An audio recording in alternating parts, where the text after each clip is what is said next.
যাত্রী এবং ড্রাইভার ভাইদের উদ্দেশ্যে কিছু কথা মন দিয়ে শুনবেন, তাহলে আপনাদের কাজে আসবে। এই যে দেখেন, এই রোডটি কিন্তু অনেক গুরুত্বপূর্ণ একটি সড়ক, যা মেরিন ড্রাইভ নামে পরিচিত। সি বিচের নতুন রাস্তা, কিন্তু যানজট তেমন থাকে না।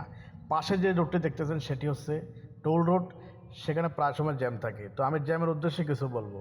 এই যে দেখেন, জ্যামে অনেক গাড়িগুলো আটকা আছে, আমার ড্রাইভার ভাইয়ের আটকা আছে, যাত্রী ভাইয়ের আটকা আছে। আপনারা চাইলে এখানে হাই হুল্লাস না করে, আপনারা ঝগড়া না করে, গালাগালি না করে, প্রেশারে না হয়ে, মনে কষ্ট না নিয়ে একটি জিনিস ভাবতে পারেন, সেটি হচ্ছে মনে মনে জিকির করতে পারেন, যে মনে মনে দুরূদ শরীফ পড়তে পারবেন।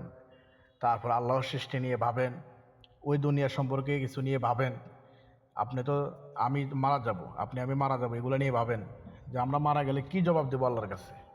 এগুলো নিয়ে যখন ভাববেন, তখন ওই জ্যামে যে আছেন তখন সেটা ভুলে যাবেন।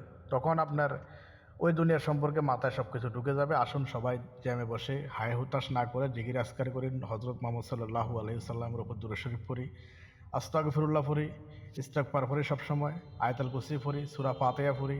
যে যা যেটা জানি, ইসলামিকভাবে আমরা যেই সূরাই জানি, আমরা এগুলা জামজটে বসে বসে পড়ি। আমিন।